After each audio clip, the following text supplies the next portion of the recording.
машинд хэрэгтэй болох. Тэгээд хэрэглээний зүйлүүд дээр ер нь хөрөлтөл маш хэрэгтэй байдаг л та. Эдгээр мэдээллийн дэлгэрэнгүй өнөөдрийн цагийн үр дээр хүлээвээрэй.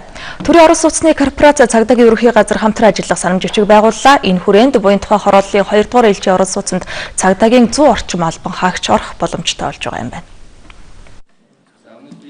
Цагдаагийн байгууллагад орон сууцнд орох хүсэлтэй 10,000 ажилчин байна гэсэн тоо судалгааг салбарынхан гаргажээ. Тэднээс 100 нь эхний ээлжинд буян тухай хороололт байртай болно. Цагдаагийн байгууллага хуулиар хүлээсэн үүргээ гүйцэтгэхэд орон гэр ар гэрийнх нь асуудал маш их чухал байдаг. Тийм болохоор энэ санаа шиг үзэсгэлснээр нийгмийн асуудлыг шийдэж олон мянган цагдаагийн албан хаагч ипотекийн зээлд хамрагдаж төр засгаас явуулж байгаа бодлогод орж 20% хөнгөлөлтөө зээлээр хямд үнээр орон байртаа болох үндэс нэгдэж байна. Буян тухай 2 хороололт эрүүл мэнд батлан хамгаалах онцгой байдал цагдаагийн байгууллагад ажиллаж байгаа албан хаагчдыг оруулахаар квот тогтоож эхнээсээ гэрээ хийж байна. Энэ удаад зөвхөн төрийн албан хаагч гэлтгүй хувийн байгууллагад ажилладаг хүмүүсийг ч орон сууцны хуваарьт багтааж байгааг мэдээллээ. Ер нь төрийн албан хаагч зорилтууд бүлгэрүүгээ гэхээсээ илүүтэй бас одоо хувийн хөвшил одоо хувийн компаниуд одоо хувийн одоо жишээлбэл телевизийг ярил л да. Телевиз бол төрийн албан хаагч биш. Үйлдвэрийн газрууд байдаг. Эдгэрд бас квот хуваарлыг гэсэн бидний бас нэг шийдэл хүрээ явж байгаа. Тэгэхээр бас ард иргэдэд бол нэлээд нээлттэй хуваарлтанд орох болов гэсэн бодол байна. Төрийн орон сууцны корпорацаас аймаг бүрт 1000 айлын орон сууц барих хөтөлбөрийг хэрэгжүүлж байгаа. Дархуул аймагт эхний ээлжийн 189 айлын орон сууц ашиглалтанд орсон. Энэ жил хөвсгөл говь алтайд мөн шинэ орон сууцны барилгын ажил эхэлнэ. Эдгээр орон сууцнд цагдаагийн албан хаагчдыг квотоор оруулах ажлыг ч зохион байгуулах юм байна. Баяр наадмын 2 дахь өдрөөс эхлээд нийслэлд орж эхэлсэн бороо нийт нутгийг хамраад байна. Цаг агарын урьдчилсан мэдээгээр энэ сард нилээд усархаг бороо орох төлөвтэй байгаа. Тиймээс үер усны аюулаас сэргийлэхийг нийслэлийн онцгой байдлын газраас сэрэмжлүүллээ. Ерөнхийдөө энэ амар нилээд усархаг бороо орно гэж мэргэжлийн хүмүүс анхааруулж байгаа. Өчигдөр оройноос эхлэн нийслэлд орсон борооноос шалтгаалan нийслэлийн онцгой байдлын газарт өнөөдөр айл усанд автсан гэх 6 дуудлага ирсэн байна. Гэхдээ газар дээр нь очиж ажиллахад энэ удаагийн бороо хэдий усархаг байсан ч хор хөнөөлөө тарьцангуй гайгүй өнгөрчээ. Цамын хайрхан дүүрэг, баян зүрх дүүрэг, баян гол дүүргүүдэд ирсэн. За эдгээр нэг айхтар одоо тэр үе усанд усаад явцсан ч юм уу ямар бүр автцсан зүйлүүд алга ер нь тодорхой хэмжээр хашаанд нь ус ороод тогтсон байна. Одоо гэр оронд ус орлоо иймэрхүү дуудлагууд ирсэн. Энэ дээр л одоо тухайн үед нь манай бүрэлдэхүүн очоод одоо усын сорвуулаа тийм ээ. Ингээд аюулгүй уснаас нь усанд чөлөөлсөн юм байдалтай байна. Мөн борооны үеэр хүчтэй сайлах гарч байшингийн дээвэр хийсийн цөөн хэдэн тохиолдол гарсан байна. Тиймээс урьдчилан сэргийлэх арга хэмжээ авахыг нийслэлийн онцгой байдлын газраас анхааруулж байна. Улаанбаатар хотын хэмжээнд 135 км гаруй үерийн ус зайлуулах систем 70 шуудуу байдгийн байна. Хуучин далангуудын хур хогийг цэвэрлэх, лаг шаврыг зайлуулах ажлыг энэ хавар гайгүй сайн хийсэн. Гэхдээ үүнд бүрэн найдах хэрэггүй. Ард иргэд дор бүрнээ болцсогүй эрсдлээс сэргийлэх арга хэмжээг авах хэрэгтэй гэж нийслэлийн онцгой байдлын газраас сэрэмжлүүллээ.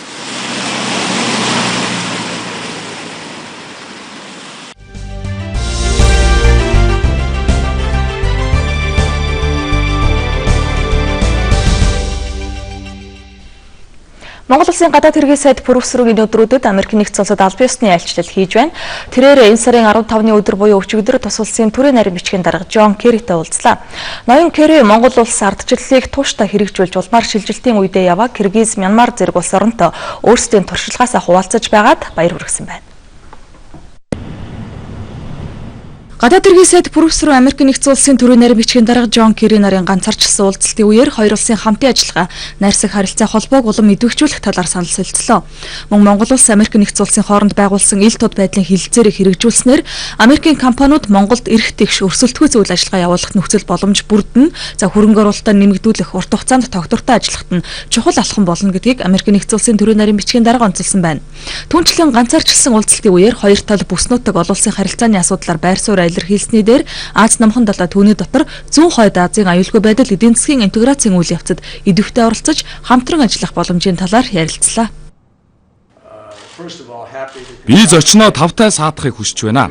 Би гадаад хэргийн сайд пүрэвсрэн хүлээн авч уулзаж байгаадаа сэтгэл нэн өндөр байгаагийн зэрэгцээ Монгол нөхөддөө ардчлалын 25 жилийн ойгон тохиолдуулан баяр хүргэе.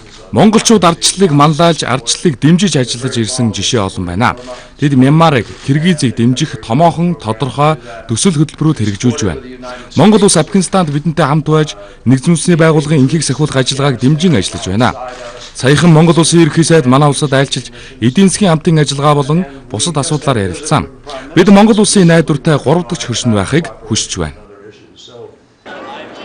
Гадаад хэргийн сайд пүрэвсрэнгийн хувьд Монгол улс Америк нэгдсэн улстай хөгжүүлж байгаа иж бүрэн түвшлийн харилцаанд чухал ач холбогдол өгч ирснийг онцолсон юм а. Цаашид хоёр орны хамтын ажиллагааг эдийн засгийн агуулгаар баяжуулах, ялангуяа Америкийн хөрөнгө оруулалтыг дэд бүтц эрчим хүчний салбарт түлхүү оруулах нь манай улсын хувьд чухал юм гэдгийг онцоллоо.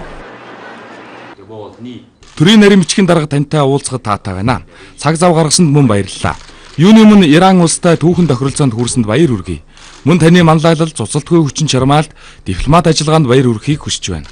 Дэлхий дахин мөн түүнчлэн Монгол улс оршин буй бүс нутагт инх тайван байдал хэрэгтэй. Манай бүс нутагт ч мөн цөмийн асуудал бий. Монгол улс өөрийн газар нутгаа цөмийн зэвсгээс ангид бүс болгон тунхагласан. Бид ч мөн дэлхий дахин ялангуяа зүүн хойд Азийн бүс нутгийн инх тайван байдалд өөрийн хувь нэмрээ оруулахыг зорж байна. Энэ онд манай улс ардчилсан өөрчлөлт шинжилэл түүнчлэн анхны ардчилсан чөлөөт сонгуулийн 25 жилийн ойгоо тэмдэглэж байгаа. Тийм учраас гадаад хэргийн сайд пүрэвсрэн Монгол улсын засгийн газрын нэрийн өмнөөс Монголд өрнсөн ардчилсан үйл явцыг анхнаас нь дэмжиж ирсэн Америк нэгдсэн улсын талд талархал илэрхийлж байгааг уламжлалаа. Тус улс нь манай улсын 3 дахь хөршүүдийг тэргүүлж байгааг мөн онцолсон.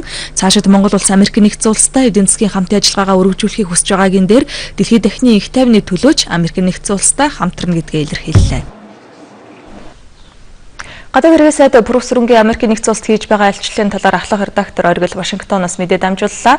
За үргэлжлүүлээд Монгол улс Америк нэгдсэн улс хоорондын харилцаа өнөөдөр ямар түвшинд байгаа вэ гэдэг талаар сэтгүүлч пүрэв мэдээлнэ. За өнөөдөр жирийн Америк хүнээс Монголын тухай асуухад мэддэг болсныг мэрэгчлэтнүүд хэлж байгаа юм а. Монгол улс Америк нэгдсэн улс хооронд албан ёсоор бол 30 орчим жил, за албан бусаар 150 гаруй жилийн харилцааны түүхтэй юм байна. Монгол улс Америк нэгдсэн улс хооронд 1987 оны 1-р сарын 27-нд дипломат харилцаа тогтоосон. За 1991 онд Америкийн нэгдсэн улсын Конгрессийн 2 танхим хамтарсан тогтоол гаргаж Монголын ард түмний ардчилсан өөрчлөлтүүдийг дэмжиж байсан байна. 2011 оны байдлаар Монгол улсад ирсэн нийт гадаад иргэдийн 20 орчим хувийг Америк нэгдсэн улсын иргэд эзэлж байна.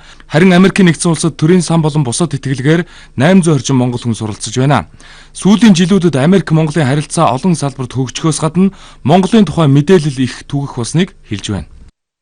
Монголын тухай кинонууд байна, баримтат кино байна, уран сайхны кинонууд байна.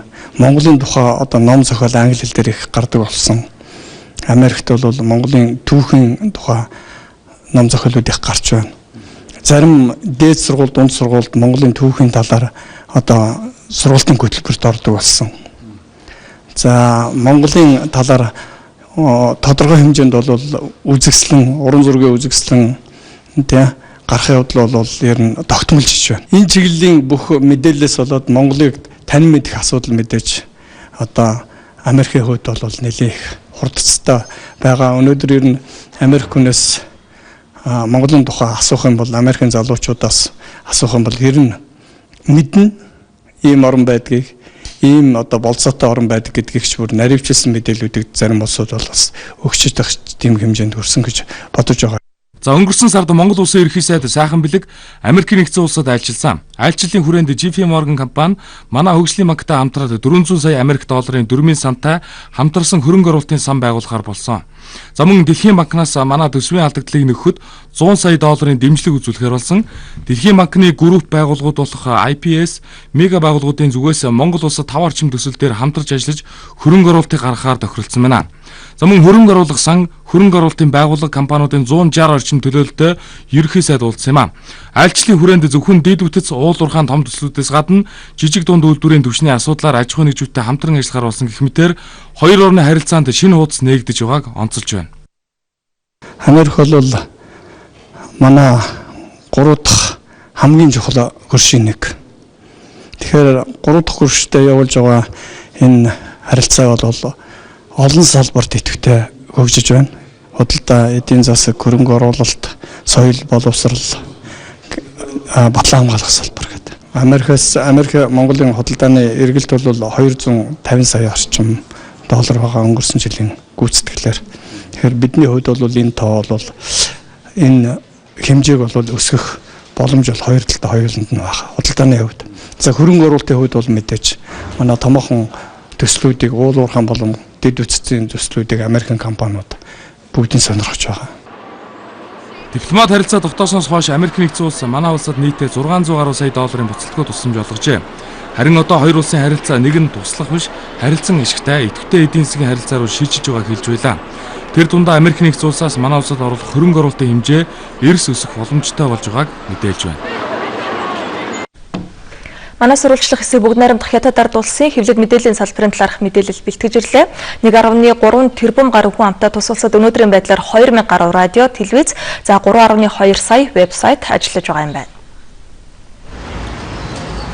Бүгд найрамдах хятад ард улсад 1 сая хүн сэтгүүлч, гэхдээ тэднээс 260 мянган аль биесны сэтгүүлчийн үнэмлэхтэй юм байна. Сэтгүүлчид хятадын нийгэм соёлын талаар эерэг мэдээллийг улсдад өгдөггүй, хэлийн чандад түгэхээс гадна эрен сурвалжилж, шүүмжлэх эрх нь нээлттэй. Эрен сурвалжлах сэтгүүлчид асуудлыг сайн хөндөж чаддаг. Тэдний бэлтгэсэн сурвалжлагын дагуу холбогдох албаныхан гин буруутай этгээдэд арга хэмжээ авдаг. Жишээ нь хэдэн жилийн өмнө нэг уурхайд ноцтой осол гарсан, эзэн нь тухайн ослыг нууж хаахыг оролдсон. Үүнийг нь илрүүлж олон нийтэд мэдээлэх гэсэн сэтгүүлчийг мөнгөөр худалдаж авахыг хүссэн. Энэ байдлыг нь эсэргүүцсэний төлөө тухайн сэтгүүлчийн биед хүнд гэмтэл учруулсан. Гэхдээ залуу сэтгүүлч энэ асуудлыг хөндөж гаргаж чадсан юм а. Олон нийтийн эрх ашигыг нэгдүгээр тавьсан учраас тэр эрен сурвалжлагын хамгийн дээд шагналыг нь хүртэж байсан юм. Мөн CCTV гэхэд авилгатай тэмцэх тусгай болонтой. Үүгээрээ олон нийтийн эрх ашигыг хамгаалсан асуудал хүндсэн нэвтрүүлэг гаргаж байна.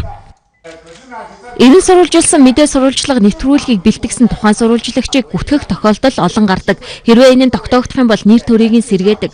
Бас тухайн сэтгүүлч сэтгэл санаа цаг хугацааны хувьд хохирол амссан учраас түүнд нөхөн төлбөр төлдөг. Жишээ нь орон нутгийн сэтгүүлчийг дашаа мэдээлэл түгээсэн гэж ажлаас нь халсан. Түүний гомдлын дагуу шалгахад гин бурууг нь тогтоогдож эргээд ажилдаа орсон. Бас эдийн засаг цаг хугацааны хувьд хохирсон учраас мөнгөтэйч болсон. Тэгвэл үнэхээр худал дашаа мэдээлэл түгээвэл хуулийн өмнө хатуу хариуцлага хүлээдэг. Хэрвээ тухайн сэтгүүлч сурвалжлагч олон нийтийг санаатай болон санаандгүй төөрөгдүүлсэн хуурамч мэдээлэл затсан, тэр нь эрүүгийн хуулинд хамааралтай бол шийтгэл хүлээнэ. Жишээ нь нэг мужийн сонины сэтгүүлч коллежийн тухай дашаа мэдээлэл түгээсэн тогтоогдож, түүнд 1 жилийн ял оногдуулж байсан юм а. Тус улсад бүртгэлтэй 3.2 сая сайтад хувь хүмүүсийн ажилуулдаг сайт ч багтсан байдгийн байна. Сүүлийн үед хэвлэл мэдээллийн хэрэгслээс гадна олон нийтийн сүлжээгээр мэдээлэл авах иргэдийн тоо эрс нэмэгдэж байна. Жишээ нь WeChat-ыг л гэхэд хятадын 700 сая хүн ашигладаг. Хятад улс мэдээллийг цогц байдлаар хүргэхийг чухалчилж байна. Бүгд найрамдах хятад ард улсад хэвлэл мэдээллийн хэрэгсэл хүлээн авагчийг уншигч, сонсогч, үзэгч гэж нэрлэдэг байсан бол харин одоо хэрэглэгч гэж үздэг болжээ. Хэвлэл мэдээллийн хэрэгслүүд нь ч мэдээллийг ганц сувгаар бас олон сүлжээ ашиглан түгээж байгаа юм. За жишээ нь 2400 гаруй ажилтнтай 65 хэлээр 190 гаруй улсад мэдээлэлээ түгээдэг хятадын олон улсын радио нэгдсэн мэдээллийн сүлжээ байгуулж дэрэгдээ сонин вебсайт, телевиз ажиллуулж байгаа юм байна. Хятадын олон улсын радио 2008 оноос өөрийн вебсайттай болсон. За вебсайт руу өдөрт 24.6 сая хүн ханддаг байна. Зөвхөн радио вебсайтаар мэдээлэл түгээх нь зах зээлдээ бүрэн хүрч чадахгүй. Тиймээс 2010 онд дэрэгдээ онлайн телевиз байгуулсан. Тус телевиз нь англи, хятад хэлээр мэдээллийг түгээдэг байна. Мөн олон нийтийн сүлжээ WeChat-аар ч хэрэглэгчтэй холбоотой байж хятадын тухай мэдээллийг шуурхай хүргэдэг болжээ. Хэрэглэгчийн шаардлагын дагуу жишээлбэл энэ мэдээллийн хэрэглэгч хаанаас яаж хүлээж авах вэ? Жишээлбэл одоо машин дээр явж байхад араа жугаар сонсч болно. Тэгвэл сүлжээтэй газар очивол сүлжээн дээр авч болно. Гэртээ бол телевизэн уншиж болно, үзэж болно. Яг телевиз үзэж гарч байгаагаас гар утсаараа бас ч гэсэн үзэж болно. Хаач гэсэн хамгийн аль түхэм энэ мэдээллийг олж авах ийм боломжийг бүрдүүлж өгөх сонирхолтой ингэж ажиллаж байгаа юм. Хятадын олон улсын радио 1.3 тэрбум хэрэглэгчээр хязгаарлагдахгүй. Хятадыг дэлхийд хятадд дэлхийн дахныг дэлхийд мэдээлэл нураатай энэ радио 30 гаруй улс оронд суурин сэтгүүлчтэй зарим оронд өөрийн студиж байгуулжээ. Улаанбаатарт л гэхэд 91.7 долгионоор дамжуулан нэвтрүүлгээ засаж байна. Мөн Монголын үндэсний олон нийтийн радиогийн 1-р сувгаар өнгөрсөн 4-р сараас эхлэн дэлхийн цаг нэвтрүүлгээ хүргэж эхэлсэн байна. Хятадын олон улсын радиод Монголын үндэсний олон нийтийн радиогоос 3 мэргэжилтэн ажиллаж байгаамаа. Радиогийн сэтгүүлч зөвхөн радиогийн сэтгүүлчдүүдийнхэн биш болж байгаа нь бол зөвхөн Хятадд биш, ер нь дэлхийн нийтийн чиг хандлага болоод байгаа. Зөвхөн радиогийн сэтгүүлчийн үүргийг биш, телевизийн видео бичлэг юм уу, за өшөө сайтын гар утасны аппликейшны ч юм уу ингээд олон салбарлууд, олон чадвартай болж олон дүрд хувирах тийм шаардлага гарч ирж байгаа. Тус радио хэрэглэгчтэйгээ захимаар үргэлж холбоотой байдаг сонсогчдын 4110 гаруй клубтэй 2012 онд дэлхийн олон орноос жилдээ 3.8 сая санал хүсэлт ирдэг. Хятадын олон улсын радио мэдээллийг цогц байдлаар 24 цагийн турш хүргээ зогсохгүй кино зах зээл рүү орж эхэлжээ. Телевиз гэж байгаа. Манай чугал одоо Урд төршөд ажиллаад ирсэн манай сэтгүүлч Хятадын сэтгүүл зүүн байгууллага сэтгүүлчдийн тухай ийм сонирхолтой мэдээлэл бэлтгэж ирсэн байна. За харин бид дотооддоо сэтгүүл зүүн түүхэнд харт толб болон үлдэх үйл явдалтай суцгааж байна. Сэтгүүлч хоригдоод яг 7 хоног байна. Их сурвалжаа дурдж нийтлэл бичснийхээ төлөө сэтгүүлч Баттулга 2 дахь удаага инхүү хоригдож байгаа юм а. Байж боломгүй энэ үйл явцыг Монголын сэтгүүлчид хэвлэл мэдээллийнхэн зүгээр хараад суугаагүй хоригдсон цагаас нь эхлэн байр сууриа илэрхийлж дуу хоолойгоо нэгтгэж байсан ч холбогдох байгууллагаас өнөөдрийн хүртэл ямар нэгэн хариу байхгүй байгаа. Тиймээс сэтгүүлчид өнөөдөр хэвлэлийн баг хурал зарлаж шүүхийн ерөнхий зөвлөл болоод Баянзүрх дүүргийн ерөнхий шүүгчид шаардлага хургууллаа. Их сурвалжаа дурдж нийтлэл бичснийхэн төлөө Импо цэгмэн сайтын сэтгүүлч Баттулгыг дараагийн шүүх хурлын тов зарласан 7 дугаар сарын 27-ны өдрийг хүртэл хорих шийдвэр шүүхээс гарсан.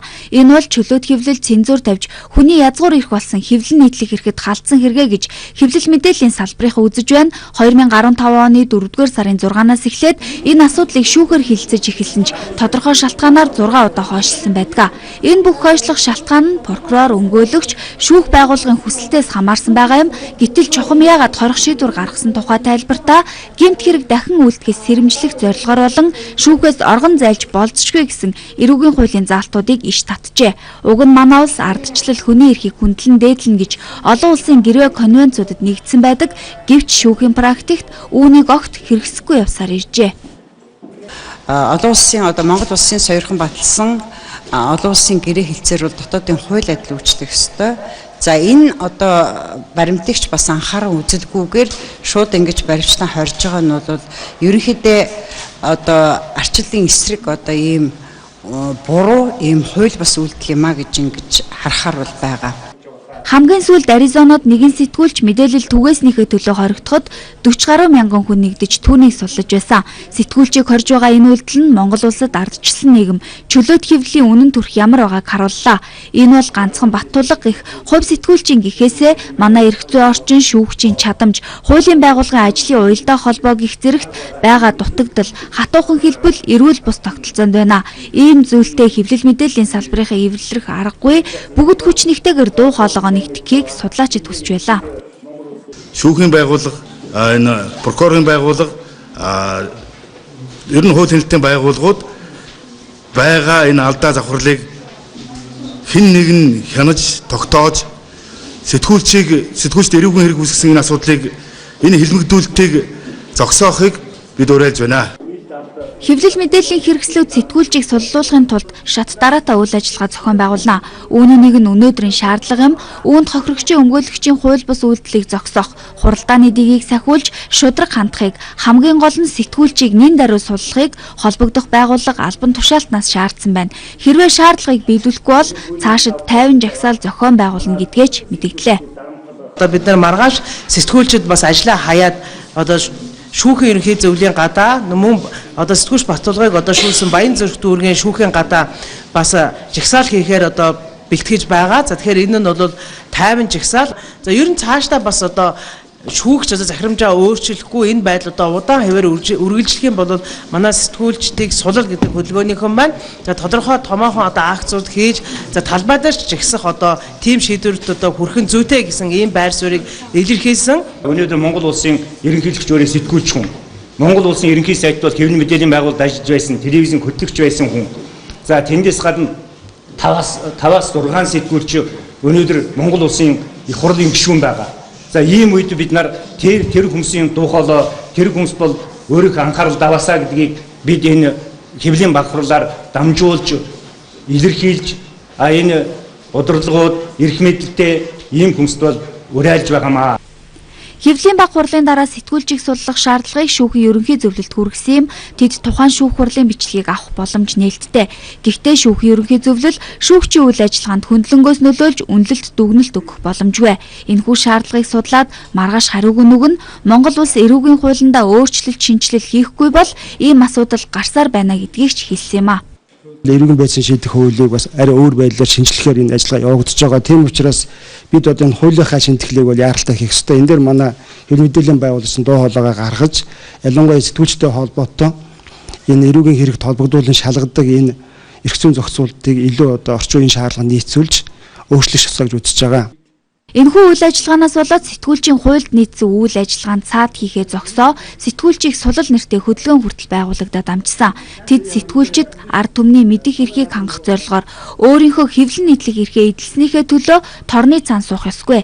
Иймд тодорхой их сурвалжтай мэдээлэл дамжуулсныхын төлөө сэтгүүлчийг цагдан хорж эрүүгийн гэмт хэрэгтэн болгох гэж оролдож байгаа үйлдэлээ таслан зогсоож сэтгүүлчийг нэн даруй суллахыг холбогдох байгууллага албан тушаалтнаас шаардаж байгаагаа мэдээ. Өнөөдрийн гадаад үйл явдлын мэдээгээр Кен улсад хэвлэлийн эрхчлөлөө зөрчигдөж байгаа мэдээ мөн орж ирсэн юм. За манайд хуулийн зохицуулалт хийж өөрчилснөөр хэвлэлийн эрхчлөлөө ялангуяа сэтгүүлчийг хорих асуудал алга болно гэж үзэж байгаа бол харин Кен улсад 2010 онд баталсан хуулиа мөрдөхгүй байгаагаас үүдээд хэвлэлийн эрх хязгаарлагдсаар байгаа юм байна. Кен улсад хэвлэлийн эрх чөлөө хязгаарлагдмал болж байгааг хэвлэл мэдээллийн эрх чөлөөний төлөө тэмцэгч идэвхтнүүд мэдээлж байна. Африкийн сэтгүүлчдийн эрхийг хамгаалахаар Кен улс 2010 онд хэвлэл мэдээллийн эрх чөлөөг хамгаална гэсэн заалттайгаар баталсан үндсэн хуулиа дагаж мөрдөхгүй байгаад санаа зовниж байгаа илэрхийлсэн тайлан мэдээг гаргалаа. Тус тайланд Кен улсад сэтгүүлчид занл хийлэлд өртөх, сүрдүүлгэд автах, халдлагад өртөх байдал нэмэгдэж байгааг онцолж, за энэ бүхэнд Кенийн засгийн газар буруутай гэсэн мэдээллийг оруулжээ. Африкийн сэтгүүлчдийн эрхийг хамгаалах хорооны гүйцэтгэх захирал Жоэл Симон Америкийн нэгдсэн улсын ерөнхийлөгч Барак Обамагийн Кен улсад хийх айлчлалын үеэр хэвлэл мэдээллийн эрх чөлөөний асуудлыг нэн тэргуунд тавихыг олон нийтэд уриалжээ. Баяр наадмын өдрүүдэд амарсан худалдааны төв захууд ажиллаж эхэллээ. Хар хорин барс 1 2 даахүрэ гэсэн худалдааны төвүүд өнөөдрөөс эхлэн иргэдэд үйлчилж байна. Харин хүчит шонхор зах маргаашнаас ажиллах юм а. Нарантуул олон улсын худалдааны төвийн хувьд эрх Бямбгарыг буюу энэ сарын 18-наас эхлэн үйлчилгээгээ явуулахар болжээ. Улаанбаатар хотын Дулаан хангамжийн гол шугамыг өргөтгөх ажлын хүрээнд улсын их дэлгүүрээс баруун дөрвөн зам хүртэлх автозамын хөдөлгөөнийг 7 дугаар сарын 14-өөс 8 дугаар сарын 14-ний өдөр хүртэл хязгаарлаад байна.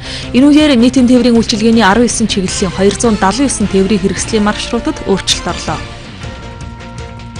Улаанбаатар хотын цагдаагийн газраас найрсаг Улаанбаатар инээмсэглэх Монгол аяны хүрээнд GCI Монгол байгууллагатай хамтран цагдаагийн инээмсэглэл сэдвт фото зургийн уралдааныг иргэд цагдаагийн албан хаагчдын дунд 1 сарын хугацаатай зарлаж байна. Фото зургийн уралдааныг зохион байгуулснаар цагдаагийн байгууллагын ажил албаны онцлог, албан хаагчдын мэрэгжлийн ур чадварыг иргэд олон нийтэд эергээр сурталчлан, за мөн цагдаа олон нийтийн хамтын ажиллагааг бэхжүүлэх, цагдаагийн байгууллага албан хаагчдын ажил үйлчилгээг цахим сүлжээгээр иргэд олон нийтэд сурталчлах юм а. Сүүлийн 10 жилийн хугацаанд 36 мянган орчим аюулт үзэгдэл тохиолдож, жилд 2200 хүн амнасаа алдсан мэдээ байна. Харин он гарсаар 3000 гаруй удаа аюулт үзэгдэл болж 74 хүн амнасаа алджээ. Байгалийн гамшигын тоо давтамж нэмэгдэж байгаа ийм үед ард иргэд сонор сэрэмжтэй байж мэрэгжлийн байгууллагын шаардлагыг биелүүлэх хэрэгтэй гэж албаныхан сануулж байна. Нийслэл хоттол гэхэд 2500 орчим айл өрх үерийн далан дээр буугаад байгаа юм а. Цагаар хөтөлбөрт анхаарлаа хандуулж байгаад баярлалаа. За буян тухай 2 хорооллын эхний ээлжийн 22 айлын оролцоод ирэх 10 дугаар сарын 30-нд ашиглалтанд орно. Гэхдээ бүтээн байгуулалтын явцад дэд бүтцийн асуудал баг зэрэг хүндрэл дагуулж болцсошгүй байгаа тухай төрийн орон сууцны корпорацаас мэдээлж байна. Эдийн засгийн хүндрэлтэй байдлаас үүдээд орон нутгийн төсвөөс дэд бүтцийн хөрөнгө оруулалтыг шийдэх боломжгүй болсон учраас хөгжлийн банкнаас зээл авч тендер зарлан дэд бүтцийн ажлыг гүйцэтгэхээр төлөвлөж байна. Анхнаасаа орон сууцны хороол барих дэд бүтцийн асуудлыг шийдээгүй барилгын ажлыг эхэлсэн буян тухай 2 хорооллыг ашиглалтанд оруулахын тулд дулааны шугам нэмж татах шаардлагатай. Тиймээс дэд бүтцийн ажлыг гардан гүйцэтгэх компаниудыг шалгуулах тендер зарлаад байна. Өмнө нь татсан дэд бүтцийн шугамыг нэг дахин нэмж байж, шинээр барих орон сууцыг ус дулаанаар хангах боломж бүрдэх юм а. Буян тухай 2 хороолтын тавьсан дэд бүтц бол одоо тэнд байгаа архивын барилга тийм төрөх барилга зориулагдсан маш бага хэмжээний хуучин бол анхны төлөлтөөр бол энд оюутны хотхон төлөвлөлт нэг тавьсан байсан. Тэрүүгээр бол ерөөсөө өмчөндөө бол нэг дөрвөн барилгыг хангах тийм л дэд бүтцийн асуудал байгаа юм. Тэгэхээр бид нэр одоо гол магистрал шугам болон одоо дахин дамжуулах төвийг нь шинээр тавина. Ингээд шийдчихэж энэ 2500 айл болон цаашдаа 6500 айлхад дэд бүтцийн асуудлыг шийдэх. Буян тухай 2 хорооллын метр квадратын үн зах зээлд худалдаалагдаж байгаа байрнаас хямд байхаар тооцож байна. Гэвч дэд бүтцийг шинээр татаж байгаа учраас буян тухай 1 хорооллыг худалдсанаас арай үнэтэй тусах нэ. Одоо зах зээл дээр орон сууцны метр квадратын үн 1,600,000 мянгаас 1,900,000 хооронд хэлбэлзэж байна. Тэгвэл буян тухай хорооллын байрны үн хэд орчим байх тооцоо гарч байгааг төрийн орон сууцны корпорацаас тодруулахад 6500 айлын дэд бүтцийн асуудалд бас нэлээд чамгүй их хэмжээний зардал гарах учраас буян тухай нэгэ бодвол үнийн хувьд л өснө. Гэхдээ нэг айхтар өсөхгүй байх гэсэн угсрал нь тооцоо гарч нэг сая 350-аас сая 400,000 орчимд бол гарах болов гэсэн одоогоор бол үрдсэн тооцоогоор явж байна. Гэхдээ энэ тоо бол эцсийн үнэ шинээс буучж магадгүй, ялмаг өсч магадгүй. Буян тухай 2 хорооллын 48 барилгын барилга угсралтын нийт ажлын явц 60 орчим хувьтай үргэлжилж байна. Эхний ээлжинд ашиглалтанд орох 22 барилгын ажил 70 гаруй хувьтай байгаа юм байна. Одоо 1300 м дулааны шугам, нийт 3.4 км цахилгааны шугам татах дэд бүтцийн ажил хүлээгдэж байна. Энэ ажлыг гүйцэтгэх компани тодорхой болбол дэд бүтцийн асуудлыг 45 хоногийн хугацаанд шийдэх боломжтой байна. Баруун бүсийн босоо тэнхлэгийн 743 км замыг 2016 он гэхэд барьж дуусгахаар төлөвлөж байна. Одоогийн байдлаар 360 орчим км зам баригджээ. Энэ зам ашиглалтанд орсноор бүгд найрамдах Хятад ард улсын Шинжаан уйгур, Орос улбаны улсын Алтан хязгаартай манай улс засмал замаар шууд холбогдох боломжтой юм а. Одоогоос 7 жилийн өмнө буюу 2008 онд баруун бүсэд босоо чиглэлийн автозам барих шийдвэр гарсан. Ингээд 2009 онд зам барих компани тендер шалгаруулахаар болжээ. Эхний удаад Ярантын бомдоос ховд хүртэл замыг 3 хэсэгт хувааж тендер зарласан. Тухайлбал Тэмийн хүзүүгээс Баг улаан даваа, Баг улаан даваагаас Манхан сумаас ховдын чиглэл гэж хуваасан. Тендер шалгаруулалтанд бүгд найрамдах Хятад ард улсын хөрөнгө оруулалттай 2 компани шалгарсан байна. Зам барих ажлын ихэнх санхүүжилтийг Азийн хөгжлийн банкнаас гаргахаар болсон байна. Жишээ нь бодомжийн авдлыг хэл одоо дээрүүд өвлийн цагт цасуурс үед том дэр 7-аас 10 жил удаа байгаа энэ чинь цасан дуу чи энэ чинь дандаа уулаараа явна. Нэг зам дээр нэг маш машин зэрэг хэрэг байхгүй ганц жимээр л цуг. Нэг зам дээр нэг машин гацаад бол тэр нэг буцааж юм уу орчлуулж чирч гаргаж ижил нэг юм гарна шүү дээ. Тэгээс одоо энэ хар зам тавьсан шиг зүгээр шуугаал энэ чинь зарим газар 80 км/цагийн уртаа зарим газар 50 км/цагийн уртаа явж байгаа юм. Зам барилгын ажлын 70%-ийг далайн түвшнээс дээш 1500-аас 2000 метрт хийсэн байна. Ийм өндөрт бартаад замын ажил манай улсад анх удаага хийгдэж байгааг хөрөнгө оруулагчид онцолж байлаа. Мөн замын тараансын дагуу эртний болон дундад зууны үеийн археологийн олдуур хүн чулуу буш хэрэгсүр маш их таарсан байна. Жишээлбэл Тэмийн хүзүү Баг улаан давааны чиглэлд 40 буш хэрэгсүр мөн хүрлийн үеийн олдуур 28 хэсэг газраас илэрчээ. Эдгээр олдуур эд зүйлсийг хуулийн дагуу орон нутагт нь хүлээлгэж өгсөн байна. Баруун бүсийн босоо тэнхлэгийн зам ашиглалтанд орсноор зорчих машины аялах хугацаа 5-аас 6 цагаар багасна гэсэн тооцоо гарчээ. Өөрөөр хэлбэл урд нь 10 цаг явдаг байсан замыг 5 цагийн дотор туулна гэсэн үг ээ. Баруун бүсийн аль түмний амжиргаадууд ихэнх нь дэвшилтээ нөлөөлсөн. 10 жилийн турин 3300 хүн амтаа сум байсан байна. Аны 100 гаруй толгойн малтай өвнөөс ч одоо 3100 орчим хүнтэй болсон. 200 орчим хүн бол энэ түрүүн одоо энэ зам харгуй тавихаас түрүүн бол ийшээгээ зүүн тийшээгээ нүүдэл хийгээд нүүсэн байсан. За энэ баруун бүсийн босоо тэнхлэгийн зам ингээд тавигдаад ирснээс хойш нүүдлүүд эрс саарсан. Энэ замтай холбоотой юу боддог. Одоо бол зам тавигдсанаас хойш бол одоо ер нь тэрэг техникийг дэхгүй багтаагаас гадна одоо цаг хугацааны үед асар хэмнэлт болсон. Мөн одоо бидэнд одоо хөгжил ирэх давуу талыг одоо олгож байгаа ийм одоо нөхцөл байдал одоо бий боллоо. За зам бол одоо ер нь их сайхан чанартай одоо янз бүрийн үер усны одоо хамгаалалт болон одоо бусд одоо зүйл нь бол их сайхан болсон гэж бид нэр ингэж үзэж байгаа. Энэ нь харагдаж байгаа нэг одоо Мэсцмийн одоо хөдөлмөршид хүмүүс одоо баруун хил явсан ч Ховд аймгийн төв рүү явсан ч одоо эргээд хөдөө орон нутг руугаа явсан ч одоо засмал замаар явж байгаа учраас одоо маш богино хугацаанд одоо бид нэр асуудлаа шийдэх ийм одоо боломж нөхцөл бүрэн бүрдсэн байна. Баруун бүсийн босоо тэнхлэгийн зам ашиглалтанд орсноор тээврийн хэмжээ жил тутамд 15%-аар өснө. Тухайлбал 2013-аас 2032 онд гэхэд энэ замаар өдөрт 4,000-аас 5,000 машин зорчно хэмээн тооцоолж байгаа. Ингэснээр манай улс бүгд найрамдах Хятад ард улс Оросын холбооны улстай засмал замаар холбогдож баруун бүсэд эдийн засаг, аялал жуулчлал хөгжинэ гэсэн хүлээлт байна. Энэ замын хувьд бол олон улсын маш өндөр ач холбогдолтой зам байгаа.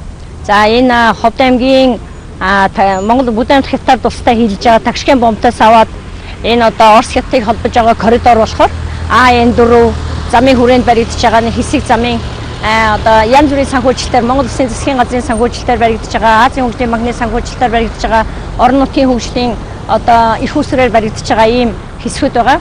За ерөнхийдөө бол энэ коридор энэ 16 он гэхэд бол баригдаж дуусна гэсэн мэдээтэй байгаа. Хятадаас Орос руу гарах, Оросоор дамжаад одоо Европоос орж иж байгаа жуулчдын одоо урсгал болсон бас нэг юм худалдаа эдийн засгийн төдийгүй аялал жуулчлалын ач холбогдолтой зам коридор болно гэж бид нар маш их найдаж хүлээж үр дүнгийн хүлээж байгаа.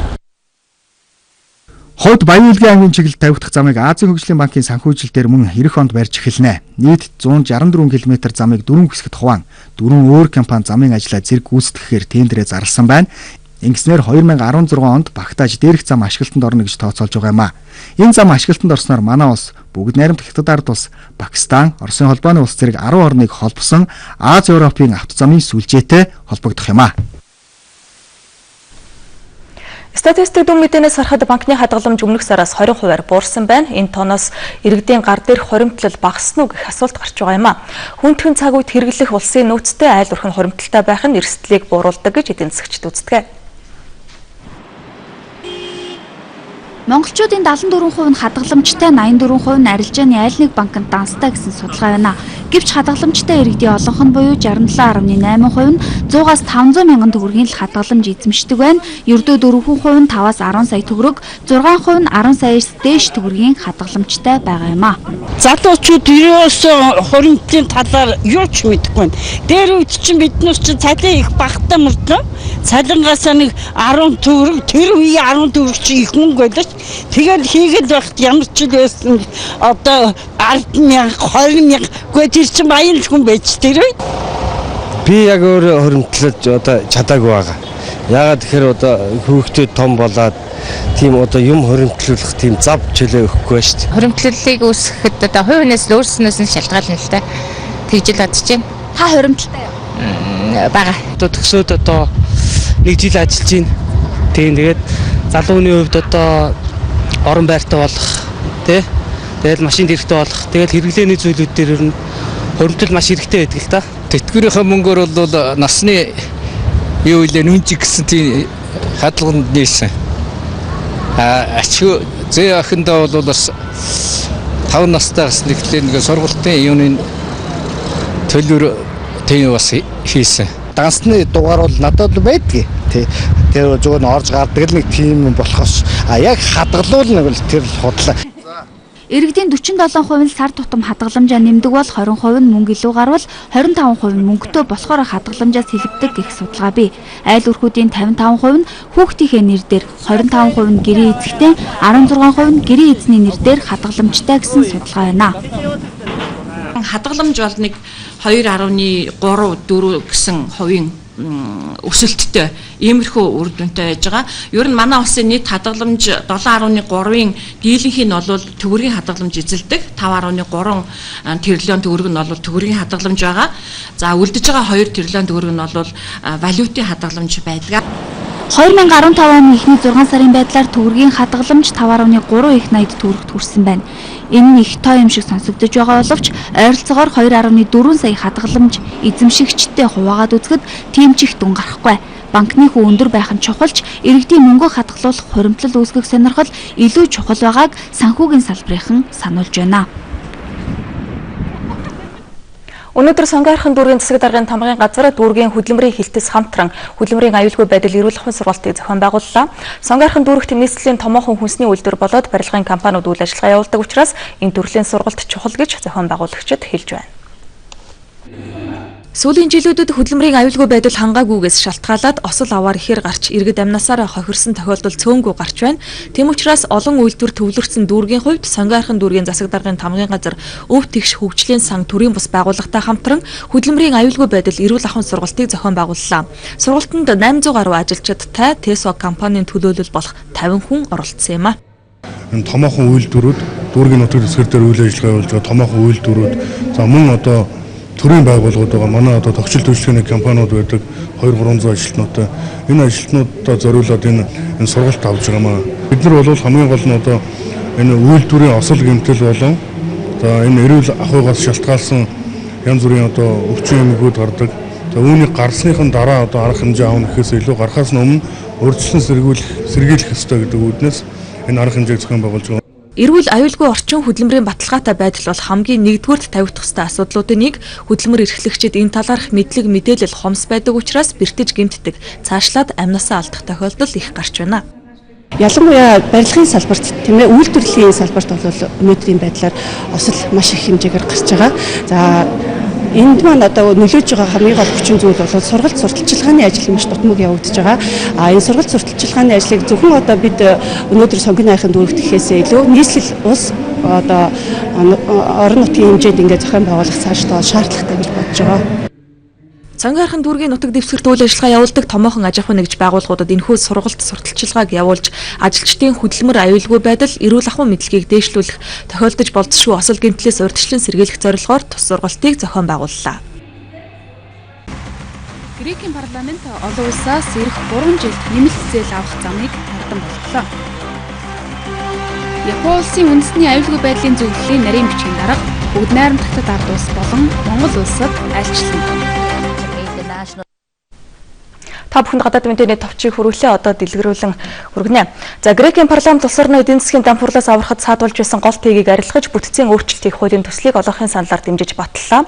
Энэхүү Грекийн парламент Европын эрх баригчдын шаардлагын дагуу бүтцийн өөрчлөлтийг хийх дэмжснээр Грек улс еврогийн бүсээс нэмэлт зээл авах зам дардан болж байгаа юм байна.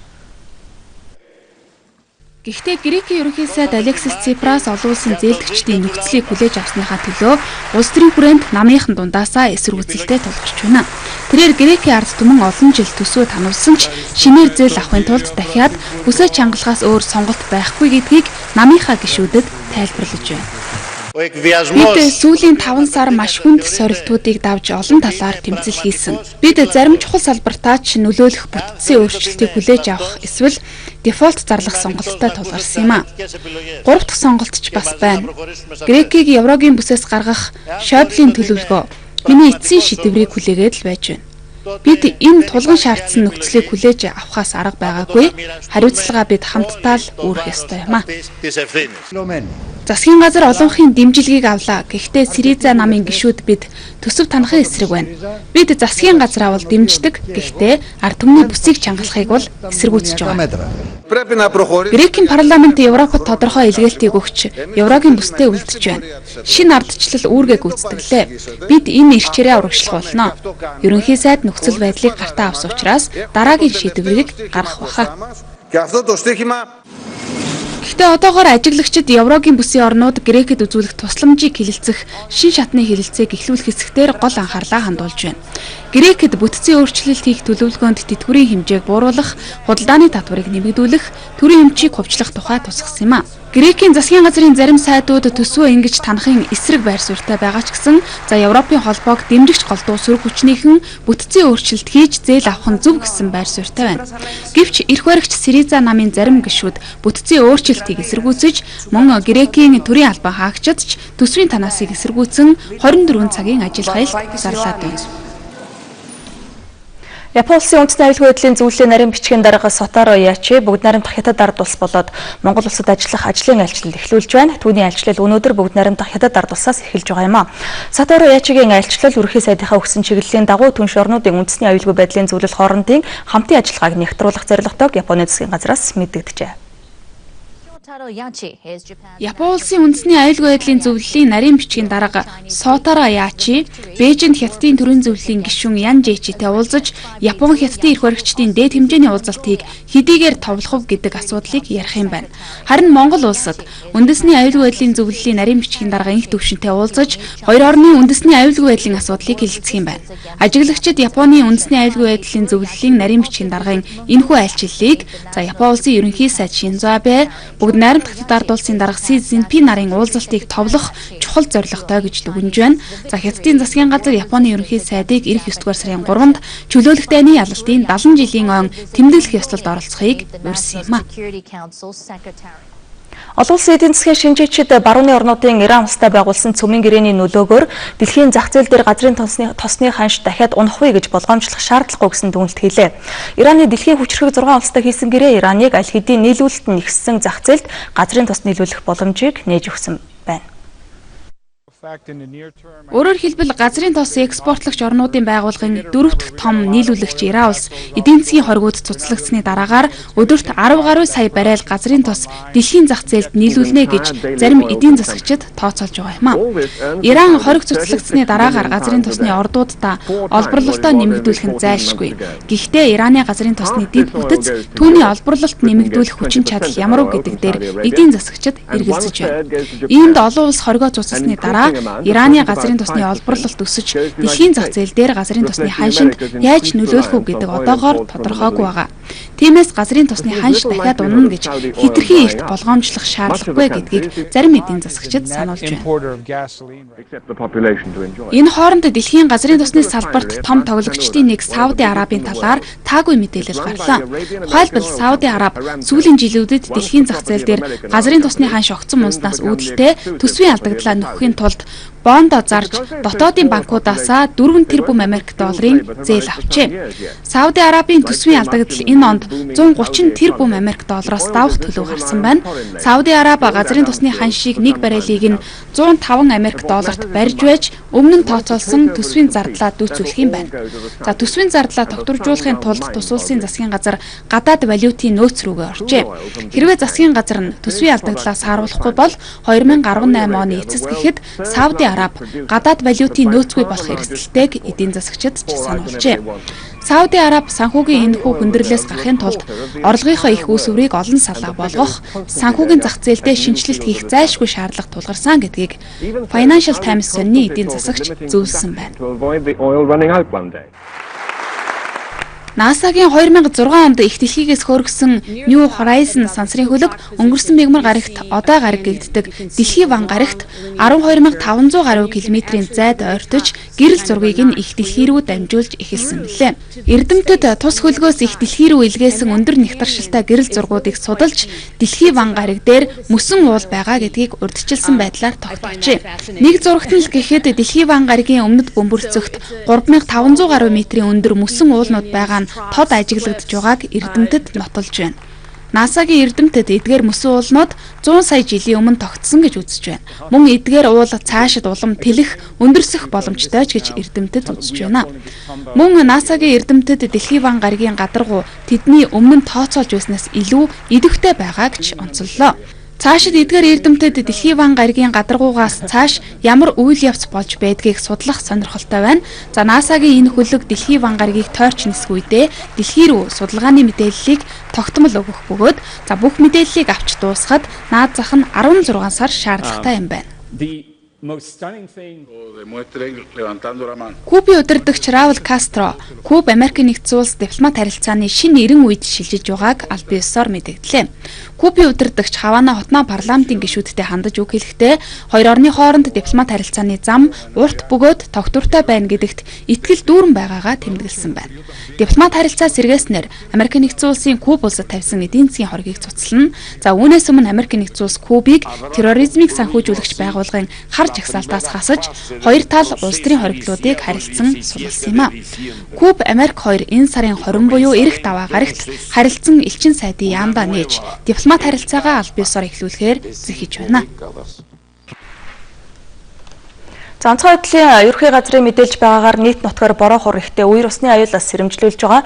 Ингээд та бүхэнд ойрын өдрүүдийн цаг агаар мэдээ өргөе.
ирхэм үзэгчдээ бид та бүхэнд цагийн урд хөтөлбөрийн шинэ дугаараа хүргэлээ. Анхаарлаа хандуулсанд баярлалаа.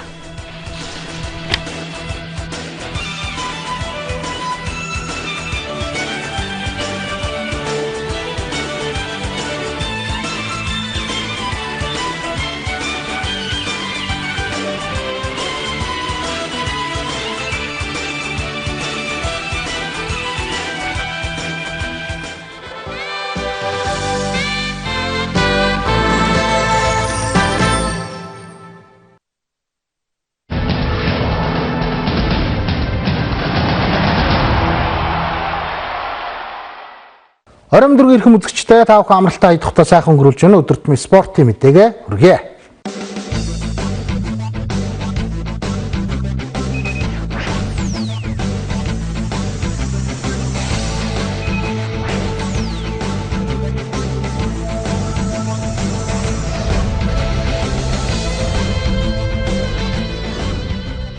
Монголын өсвөрийн хөлбөмбөгийн дэрэн клубын хөлбөмбөгчид Хэлийн чанд болон Монголын хөлбөмбөгийн ногоон талбайд ур чадвараасаар өрсөлдөж байна. Дэрэн хөлбөмбөгийн клубын өсвөрийн хөлбөмбөгчид Европын шивэд болж байгаа Göte Cup тэмцээн болон бүгд найрамд хятад ард улсад болж байгаа олон улсын тэмцээнд оролцож байна. Мөн дэрэн клубын 17 хүртэлх насны английн хөлбөмбөгчид Монголын хөлбөмбөгийн лигийн хүрхрээ лигт ур чадвараасаар өрсөлдөж байна. Хөлбөмбөгийн спортыг Монгол оронд хөгжүүлэх ирээдүйн хөлбөмбөгчдийг бэлтгэн гаргах зорилготой байгуулагдсан дэрэн хөлбөмбөгийн өсвөрийн хөлбөмбөгчдийн клуб энэ жил тэмцээн уралдаан ариунтай байна. Шведийн Göteborg хотноо болдог хүүхдийн хөлбөмбөгийн их наадам буюу хүүхдийн дэлхийн аварга Göte Cup тэмцээнээс энэ клубын хөлбөмбөгчд өнгөрсөн жил хүрэл медалийг хүртэж Монголын хөлбөмбөгийн түүхэнд нэгэн утсыг нээж байсан юм а.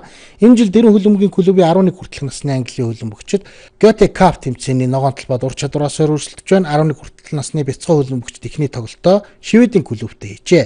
Дэрэн клубын 13-15 насны хөлбөмбөгчид бүгд найрамд хятад улсын өвөр Монголын өөртөө хооронд болж байгаа 50,000 Америк долларын шагналын сантай тэмцээнд оролцохоор эх орноосоо мордод байна. Шведэд 11 насны хөлбөмбөгчдийг баяр тулга дасгалж болж байгаа бол өмнө дөрвшд болж байгаа тэмцээн уралдаанд 13 наснд дэрэн клубын эзэн Мөнхчлөн 15 насны англи спортын мастер Эрдэнэбат нар багаа засгалж болж байна.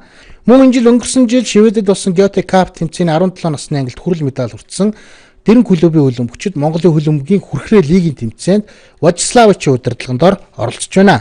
Монголын хөлбөмбөгийн хүрхрээ лигийн тэмцээнд оролцож байгаа 17-аас 18 насны өсвөрийн хөлбөмбөгчдийг хөлбөмбөгийн орхоотнууд болон мэрэгчлэнүүд эх жил болон түүний дараа жил захиур хаглах шилдэг хөлбөмбөгчд ирээдүйн Монголын хөлбөмбөгийн өнгөийг тодорхойлох шилдэг тоглогчтой баг хэмээн дүгнэн үзэж байна.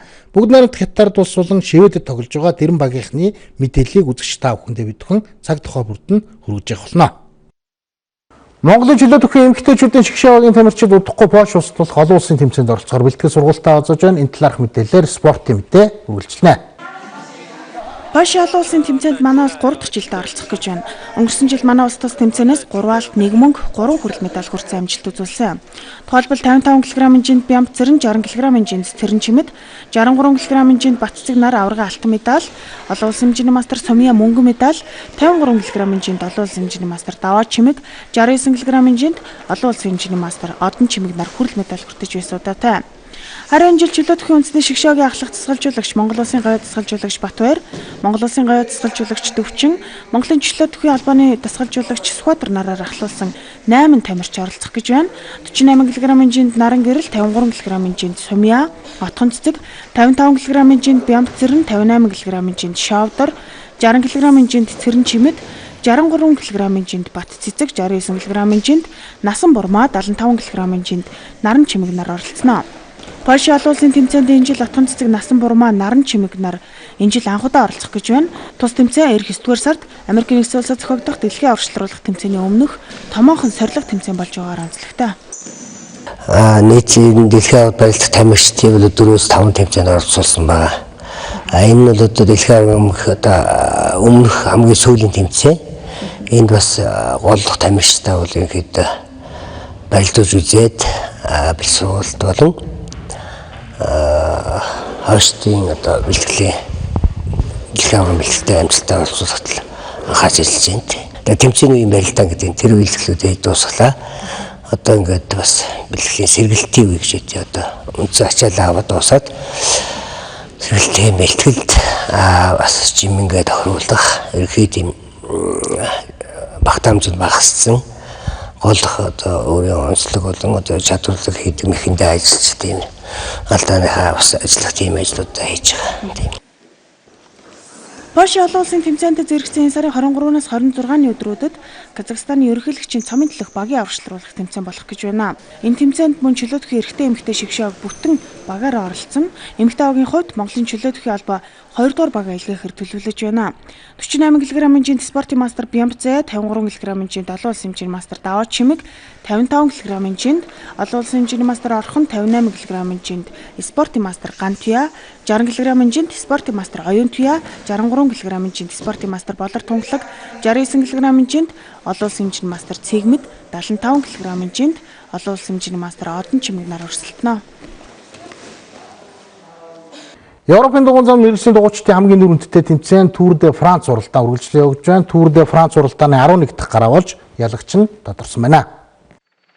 Мэргэжлийн дугуйчдын хамгийн нэрүндтэй тэмцээн Тур де Франц уралдааны 11 дахь гараа өчигдөр шөнө Покотрегээс Сен-Савен хотын хооронд 181 км замд боллоо.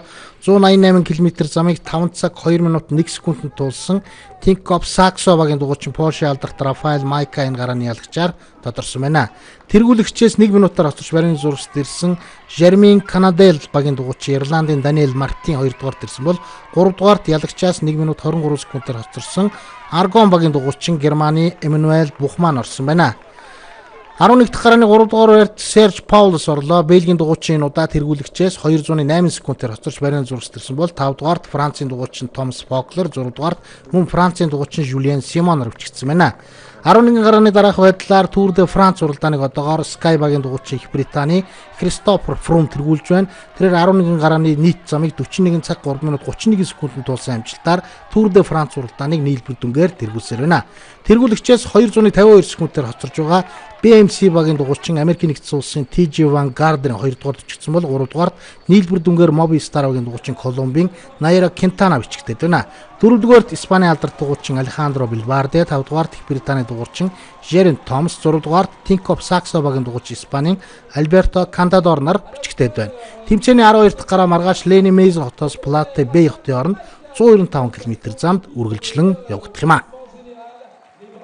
Канадын Торонто хотноо Pan American спортын наадам үргэлжлэн явагдаж байна. Америктийн шилдэг тамирчид энэ удаа спортын 48 төрөлд ур чадвараас өрсөлдөж аваргууд нь тодорсоор байна.